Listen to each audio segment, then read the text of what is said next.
এতদিন পর্যন্ত যারা বলেছিল আমার রব হলো আল্লাহ, কোন রাস্তায় জীবনটাকে পরিচালিত করতে হবে দেখেন আল্লাহ পাক বলছেন ইন্নাল্লাযীনা ক্বালু রাব্বুনাল্লাহ থুম্মা ইসতাকামু তাতানাজ্জালু আলাইহিমুল মালায়েকা আল্লা তাখাফু ওয়া লা তাহজানু وأبشروا بالجنة التي كنتم توعدون আল্লাহ পাক বলছেন ইন্নাল্লাযীনা ক্বালু রাব্বুনাল্লাহ, যারা বলে আমার রব হলো আল্লাহ, সুম্মা ইসতাকামু, তার উপরে তারা অটুট থাকে, অবিচল থাকে। সুবহানাল্লাহ বলতে পারেন নাই?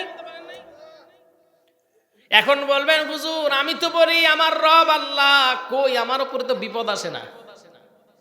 তার কারণ হলো ভাই শুনেন, মসজিদে নামাজ পড়বেন সমস্যা নাই, কোরআন তেলাওয়াত করবেন সমস্যা নাই, কোরআন খতম করবেন সমস্যা নাই, কিন্তু যখন আপনি বলতে যাবেন সংসদে আইন চলবে, আল্লাহর আইন কোরআন দিয়ে এই সংসদ চলবে, তখনই আপনাকে বলা হবে রাজাকার।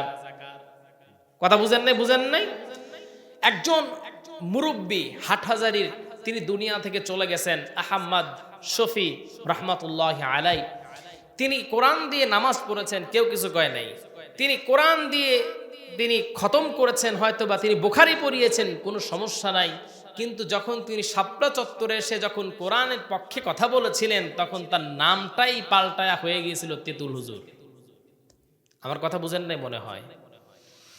এইটা হলো আল্লাহর জমিনে যদি আল্লাহর দিন কায়েম করতে চান, যদি বলতে চান আমার রব আল্লাহ সর্ব উপরে দেখে যদি আপনি স্বীকারোক্তি দিতে চান, বিপদ আসবে, বালা মুসিবত আসবে, তখন আপনাকে ধৈর্য ধারণ করতে হবে। সুম্মাস্তাকামু, আপনাকে ধৈর্য ধারণ করতে হবে।